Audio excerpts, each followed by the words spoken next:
আসসালামু আলাইকুম সবাইকে তানিয়াজ কিচেন স্টোরিতে আবারও স্বাগতম জানাচ্ছি আজকের নতুন রেসিপি দেখার জন্য। তৈরি করে দেখাবো চিজ ভেজিটেবল চপ।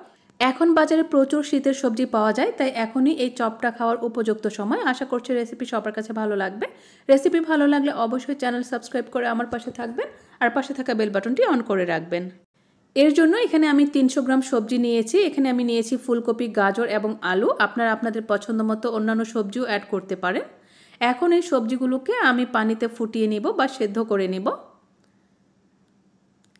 প্রায় 10 মিনিটের মতো আমি এই সবজিগুলোকে সেদ্ধ করে নিয়েছি। আর এরই মাঝেই সবজিগুলো পারফেক্টলি সেদ্ধ হয়ে যাবে। সবজিগুলো সেদ্ধ হওয়ার পর এগুলোকে আমি পানি থেকে এভাবে ছেঁকে তুলে নিব। ছেঁকে তুলে নেওয়ার পর সবজিগুলোকে আমি পুরোপুরি ঠান্ডা করে নিব। আর অবশ্যই ভালো করে সবজির পানিটা ঝরিয়ে নিতে হবে, যাতে করে কোনো ধরনের এক্সট্রা পানি না থাকে। তো সবজিগুলো আমি ঠান্ডা করে নিয়েছি। এখন এরকম একটা কাঁটা চামচের সাহায্যে এই সবজিগুলোকে আমি ম্যাশ করে নিচ্ছি। একদম মিহি ম্যাশ করতে হবে না, কিছুটা দানাদার থাকলে কিন্তু এই চপটা খেতে বেশি ভালো লাগে। ভালো করে ম্যাশ করা হয়ে গেলে এবার এর মধ্যে আমি অ্যাড করে দিব 3 টেবিল চামচ পরিমাণ পেঁয়াজ কুচি। পেঁয়াজগুলো যতটা সম্ভব চিকন করে কুচি করতে হবে। দিয়ে দিচ্ছি 1 চা চামচ পরিমাণ কাঁচা মরিচ কুচি, 2 টেবিল চামচ পরিমাণ ধনেপাতা কুচি। এখানে আমি হাফ কাপ মোজারেলা চিজ এভাবে ছোট টুকরো করে কেটে নিয়েছি বা গ্রেট করে দিলেও হবে। হাফ চা চামচ পরিমাণ চিলি ফ্লেক্স দিয়েছি, সেই সাথে 1/4 চা চামচ পরিমাণ কালো গোলমরিচের গুঁড়া, হাফ চা চামচ পরিমাণ ভাজা জিরার গুঁড়া, সেই সাথে হাফ চা চামচ পরিমাণ লবণ, 2 টেবিল চামচ পরিমাণ কর্নফ্লাওয়ার এবং 1 টেবিল চামচ পরিমাণ ব্রেড ক্রাম্বস দিয়েছি। এবারে সব কিছু একসাথে হাতের সাহায্যে ভালো করে মাখিয়ে নিচ্ছি। এতে করে চপের মিশ্রণটা একদম রেডি হয়ে যাবে।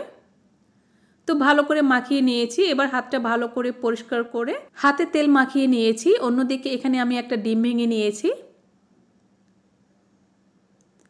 এবারে চপের যে মিশ্রণটা আমি রেডি করে রেখেছিলাম সেখান থেকে পরিমাণ মতো নিয়ে আমি চপের শেপগুলো দিয়ে দিচ্ছি। হাতে অবশ্যই তেল মাখিয়ে নেবেন, এতে করে চপের শেপ দিতে সুবিধা হবে, মিশ্রণটা হাতে লেগে যাবে না। তো এভাবে করে আমি চপের শেপ দিয়ে এটাকে আমি প্রথমে ময়দার মধ্যে গড়িয়ে নিচ্ছি। চাইলে আপনারা কর্নফ্লাওয়ারে গড়িয়ে নিতে পারেন। তারপর যে ডিমটা ভেঙে ফেটিয়ে রেখেছিলাম সেটার মধ্যে এভাবে করে ডুবিয়ে বা চুবিয়ে নিয়ে তারপর আমি ব্রেড ক্রাম্বসে গড়িয়ে নিব।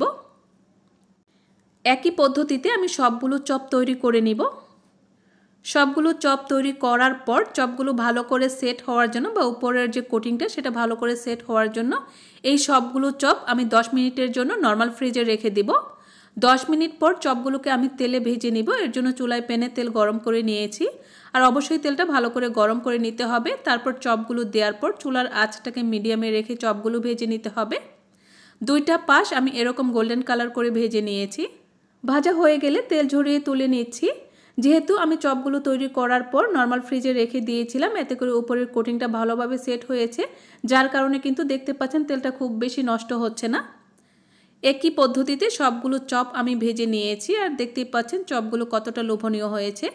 আর ভাঙার পর এর যে চিজি বা ক্রিমি ভাবটা সেটা দেখলে কিন্তু আরও বেশি লোভ লাগে।